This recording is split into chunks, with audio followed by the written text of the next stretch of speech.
Hello everyone. So as mentioned, I'm Lynn, and I'm going to tell you how I found my story, and then followed my story, and now sharing my tomato story. So my family is from a small town in Ohio, Ottawa. It's about 2.5 hours from here. I grew up with my 3 sisters, younger brother, my parents, and now our family continues to grow, including my husband, 3 brother-in-laws, and then lots of nieces and nephews. So my family farm consists of my dad, my uncle, and my grandfather who has since passed away. We grow 1,800 acres of various crops, including corn, soybeans, wheat, and tomatoes. And the tomato season begins for us in May. We begin with the planting season. And so, as you can see in some of the photos, so we get the plants in a tray. Those trays have been grown in a local greenhouse, and the seeds have been planted earlier. And we sit on a tomato planter, so we mechanically plant, take those plants out of those trays, and as a tractor pulls our planter back, we place one tomato into each of those little cups. So we have a wheel in front of us, and each of those cups would contain one tomato plant. And as it moves forward, that wheel rotates. When it gets to a certain spot in the rotation, the bottom of the cup opens up, and that little tomato plant falls onto the ground. It's watered and then covered with dirt, and we continue that process until the entire field is completed. So my family would do this with all my cousins, neighbors, friends, and then we also had a crew who would come from Texas, a family who come every year to help us out. The summer consisted of kind of maintenance. It's making sure that those tomatoes are growing, making sure that they have what they need. So we'd water them if they needed, depending on how Mother Nature was feeling that year. We'd make sure that there was enough, there wasn't any weeds taking over, or they weren't being taken over by bugs. And then at the end of the summer, all of the growers and all of the tomato farmers would get together and have a field day where we would go to the tomato factory, maybe tour around, see kind of what's new this year, and then go to a field and look at all the different tomato plants that they were testing out. What varieties might they look at for the future? Have some salsa, chips and salsa in the field was always kind of fun, and then we'd have a dinner where all the tomato farmers were talking about the weather or talking about their crops, and then we'd also have kind of some banter back and forth about who's going to have the most tons of tomatoes this year. And then the fall, so about mid-August, we'd start the harvest. So when the tomatoes are ripe, we'd go in with the mechanical harvester that's pulled by the tractor, and it's called a destructive harvest. So we cut the tomato plant at the ground, and then we bring it up onto a belt, and kind of it shakes and vibrates, and then the tomato will separate from the tomato plant. That tomato plant goes back onto the ground, goes back to the earth, and then the tomatoes are sorted to make sure there's no defects. So defects might be like a rock or dirt or even rotten or green tomatoes, and those go back onto the ground too. So they're both mechanically sorted, so we have a physical sorter that has little fingers that will kick out green tomatoes, and we can set that color as we need to.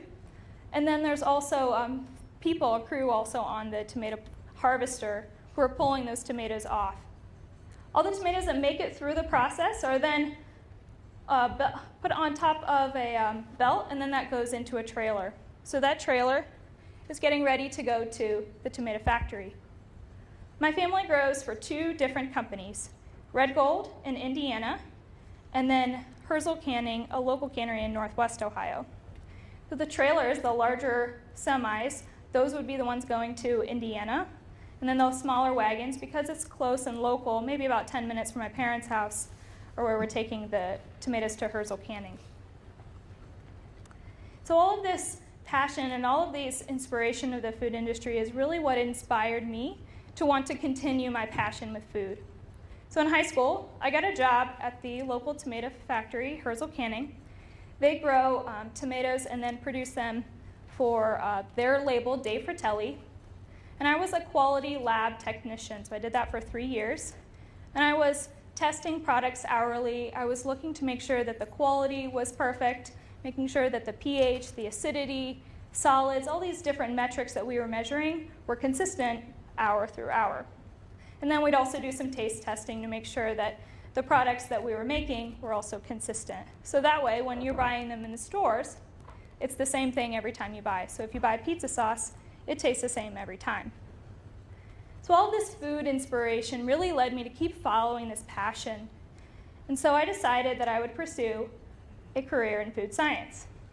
So my employers, the Herzls, were avid Ohio State fans and very, very proud alumni, including football Saturdays. We'd be blaring the Ohio State game, and there'd be flags flying over the belts of moving tomatoes. And it was just a real pride that I wanted to be a part of. So I decided to go to Ohio State and major in food science. When I got there, I immersed myself in all that they had. So I joined the food science club, I joined the college ambassador team, so it was a recruitment team, so I was able to talk to new students about the College of Food, Agricultural, and Environmental Sciences. I even got a job in the food science department so I could talk to all the different students who were coming in.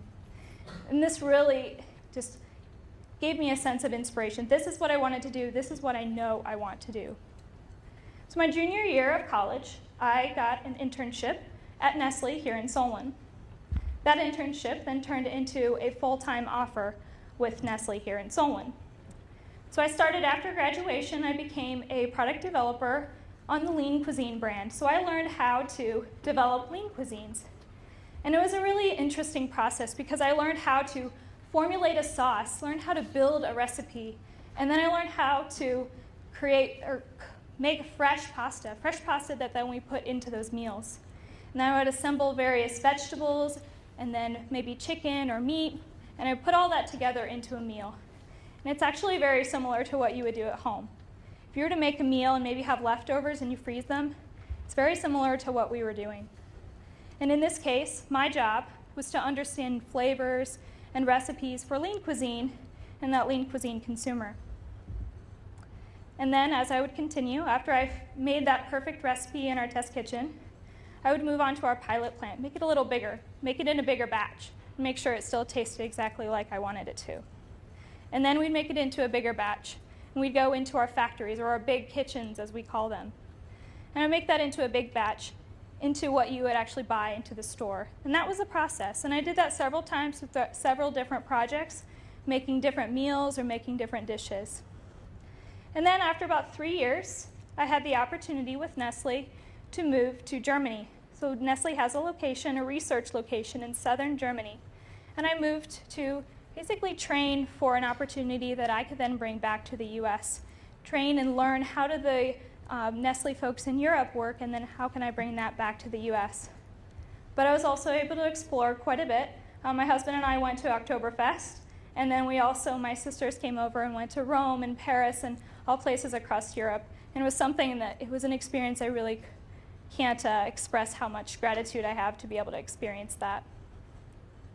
So after I moved back from Germany, I came and started working again for the Nestle here in Solon, but this time I moved to our research and development group. So this research and development group looks at all of frozen and refrigerated foods. So now, not just am I thinking about lean cuisine, but I'm thinking about all of our brands. So Stouffer's, DiGiorno, Hot Pockets, Buitoni. I'm thinking about how in the future are we going to be eating, and how can our brands help? I could travel across the country learning about different consumer habits and trends, and I taste lots of different foods at all different restaurants.